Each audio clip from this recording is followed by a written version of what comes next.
Nos salutations à tous, bienvenue sur Malikura Tassira. Aujourd'hui, samedi 6 juillet 2024, on vous présente notre second bulletin, Les FAMA en action, récits des batailles et victoires, où on va vous raconter les opérations des FAMA durant le mois passé, donc durant le mois de juin. Et ce qu'on peut se dire d'entrée de jeu, c'est que ça a un tout petit peu moins bougé que le mois précédent, mais ça a tout de même pas mal bougé, on le verra, contrairement à ce que beaucoup pensent, durant le mois de juin. Pour commencer, le 1er juin, les FAMA ont mené des opérations spectaculaires dans la région de Sikasso. Donc la région de Sikasso, à cet endroit-là. Les FAMA ont ciblé des bases terroristes dans la forêt de Nyamazana, dans le cercle de Kinya ici, le cercle de Kinya et le cercle de Thierry ici. Et ils ont frappé dans la forêt de Nyamazana qu'on retrouve ici. Du coup, on peut dire que nos FAMA ont fait trembler les arbres ce jour-là. Ces opérations stratégiques visaient à anéantir les bases terroristes cachées dans cette dense forêt. Et comme toujours, nos vaillantes forces armées ont assuré. Le bilan, plusieurs terroristes neutralisés, une quantité impressionnante de matériel détruit ou récupéré. On parle de réduire ici significativement les capacités opérationnelles de l'ennemi. Et nos FAMA l'ont fait avec brio et un sang-froid impitoyable. Le même jour, 2 stocks de vivres extorqués par le JNIM à la population ont été signalés dans les magasins de Tela Itera et de Sekou Bori, qui se trouvent à Diafrabé, dans ce secteur ici. Le 2 juin, un groupe armé terroriste a dynamité le pont reliant Nyono aux différents villages des alentours. Le but ici était de pouvoir perturber les mouvements des FAMA dans cette zone. De plus, ce même jour, un groupe armé terroriste aussi s'est attaqué à des villages, le village de Tongolokura, faisant 2 morts parmi les villageois. Le 3 juin, direction Bara sur l'axe Gao à Songo, donc par ici, à Bara. 8 individus en moto habillés en tenue militaire des FAMA ont braqué un véhicule de transport. Certains passagers ont été dépouillés de leurs biens. Les FAMA ont été dépêchés sur les lieux au plus vite. Le bilan fait état de 2 passagers civils blessés et 3 des braqueurs, dont tous originaires de Kidal, ont été arrêtés. Dans le même temps, le dénommé Aliou Idrissa, un autre braqueur connu de la zone, aurait été surpris en flagrant délit et appréhendé par la population. Il était en possession de 5 chargeurs type PM, dont 2 garnis. Ensuite, on remonte sur Gao. Sur Gao, ici, on a 10 autres malfrats appréhendés à Gao qui ont été mis à la disposition de la gendarmerie pour enquête. Par ailleurs, au cours de la mission, les hommes de la compagnie renfort de la garde nationale ont neutralisé 2 terroristes, toujours sur Gao, et interpellé 2 autres et ont détruit 2 motos ici entre Gori et entre Doro et Gossi. Alors, Doro et Gossi, on va venir ici. Ici, c'est Doro. Et Gossi ici. Donc, c'est dans ce secteur ici que les FAMA ont frappé, neutralisant 2 terroristes et en ont interpellé 2 autres et ont détruit 2 motos dans ce secteur. Le 5 juin, on s'en va vers Guiré. Une autre opération a été menée à Guiré par les FAMA qui ont détruit un engin explosif improvisé, récupéré 8 motos et saisi des munitions de guerre comme d'habitude. Plusieurs terroristes ont été neutralisés et des PKM ont été détruits. Nos forces armées ont nettoyé la région dans ce secteur. Le 10 juin, les FAMA ont repoussé une attaque dirigée par un groupe armé terroriste à Diré. Diré qui se trouve ici. Donc ici, on est dans le cercle de Diré. À ne pas confondre avec la ville de Guiré qui, elle, se trouve ici. Donc, 10 juin, ils ont repoussé une attaque dirigée par un groupe armé terroriste, du coup, dans le cercle de Diré ici, neutralisant 2 terroristes à la hauteur de Kana. Donc, Kana qui se trouve ici. Donc, dans ce secteur-là, ils ont neutralisé 2 terroristes. Un engin explosif improvisé a explosé au passage d'un véhicule du GTIA 1, faisant 3 morts et 2 blessés graves. Le lendemain, un incident similaire, donc toujours un engin explosif improvisé, a visé la relève descendante de Djoura. Djoura qui se trouve dans ce secteur-là, faisant 3 blessés graves. Donc toujours dans la catégorie des engins explosifs improvisés, le 23 juin ici, près de Niafungé, c'est le véhicule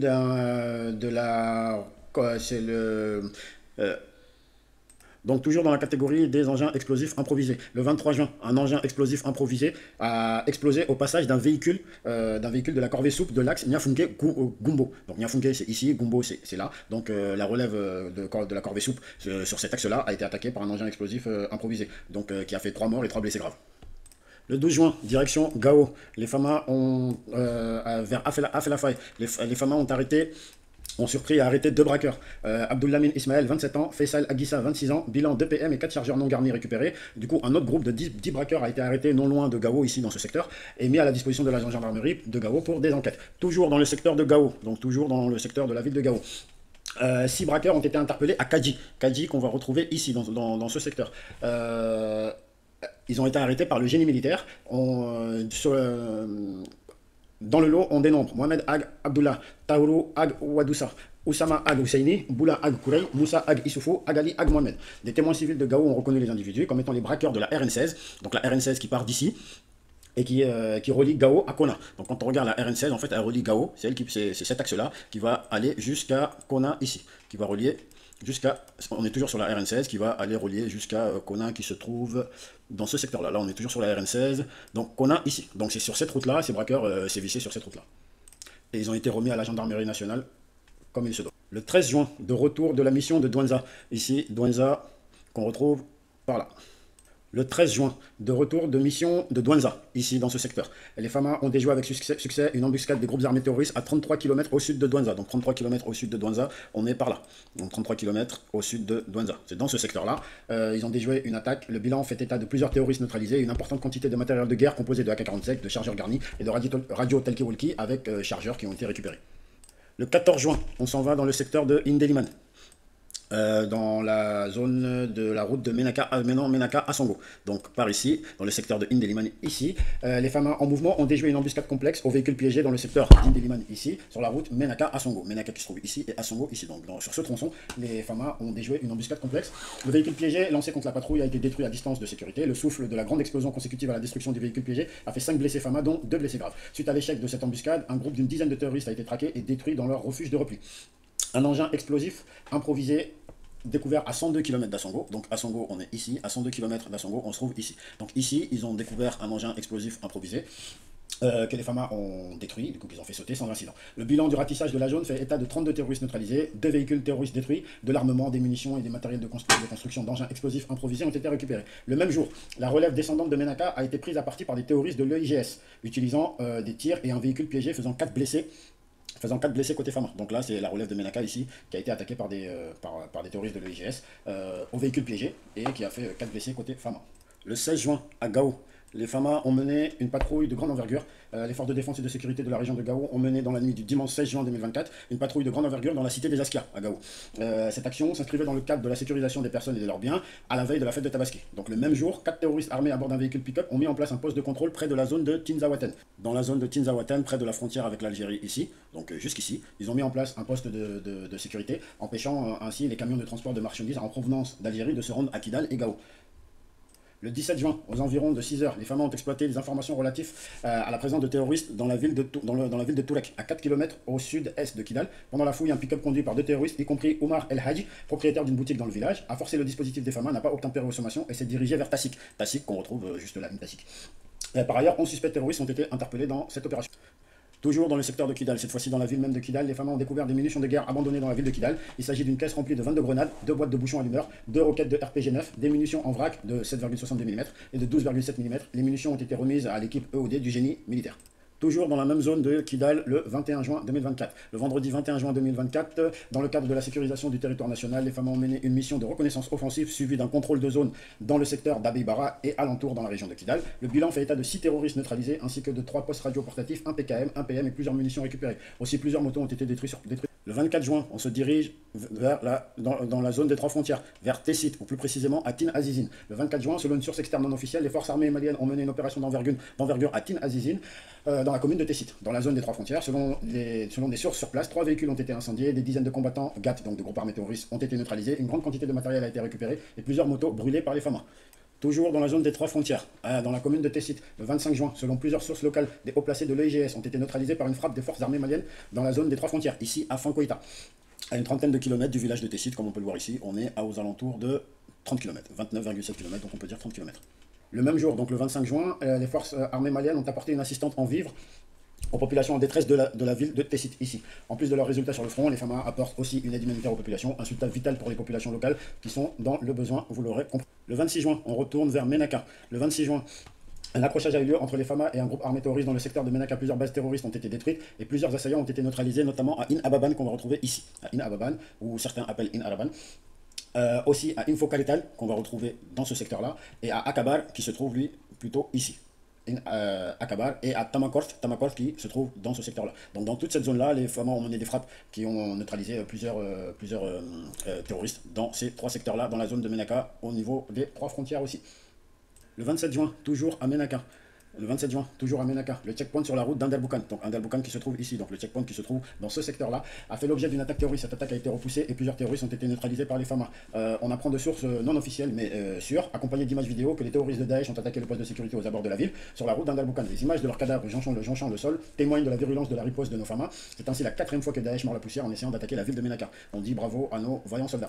Passons maintenant à la section spéciale sécurité au-delà du champ de bataille. Le 12 juin, on part totalement à l'opposé, à la frontière avec la Guinée, à l'extrême sud du pays, dans la ville de Koulémalé. Le 12 juin, face à la menace grandissante de l'exploitation illégale et artisanale de l'orpaillage dans la zone de Koulémalé, le chef d'état-major adjoint de la garde nationale, le colonel Maurice Anogo, accompagné de la directrice générale des eaux et forêts, l'inspecteur général Kanouté Fatmata Kone, a effectué une visite d'autorité sur le site de la compagnie minière de Koulémalé. Des mesures ont été prises pour arrêter immédiatement l'exploitation de l'or, confisquer les matériels au profit de l'État et engager des poursuites contre les auteurs de cette exploitation illégale. Les plus hautes autorités ont donné des instructions fermes pour mener une lutte implacable contre toutes les agressions en matière de gestion des ressources naturelles, notamment les forêts, la faune, l'eau et la terre. On peut leur dire que bravo pour cette initiative salutaire. Toujours dans notre section spéciale, le commandant du secteur 4 de l'opération Maliko en visite de terrain à Djenné, dans plusieurs secteurs. Le commandant de la zone de défense numéro 6 de Sévaré. Le colonel Pascal Berthet a successivement visité du vendredi 24 mai au jeudi 6 juin 2024 les postes de sécurité de Djenné, donc dans le secteur ici, Djenné. Ensuite à Douinza, qu'on va retrouver ici. Donc à Djenné ici, ensuite à Douinza dans ce secteur-là. Puis ensuite à Boni et Omboli. Boni qu'on va retrouver ici et Omboli dans ce secteur-là. Son objectif était non seulement de s'enquérir des conditions de vie et de travail des hommes, mais aussi de leur prodiguer des conseils pour la réussite des missions assignées. Sous instruction des plus hautes autorités, le colonel a également acheminé des vivres aux populations de Boni. Boni ici, on leur a apporté des vivres pour les populations. Ces populations qui étaient sous embargo depuis environ 10 mois. Un geste humanitaire important qui montre l'engagement des FAMA à protéger et soutenir les populations locales. On s'en va dans la région de Koulikoro. Koulikoro ici, dans ce secteur-là. Du 7 au 15 juin 2024, toutes les écoles militaires du Mali se sont retrouvées à Koulikoro pour un exercice militaire d'envergure, appelé Opération Megetan 2, placé sur la supervision, donc Koulikoro c'est ici, placé sous la supervision du chef d'état-major général adjoint des armées. Cette manœuvre a mobilisé toutes les écoles militaires du Mali, de l'école d'état-major jusqu'à l'école des sous-officiers, sur plusieurs villages et localités de la région. Cet exercice d'une semaine a été l'occasion pour les hommes de mettre en pratique les enseignements théoriques et pratiques et de coordonner leurs actions sur le terrain, un exercice crucial pour préparer nos forces aux défis futurs à venir. Le 25 juin, comme je vous l'avais dit précédemment, opération humanitaire.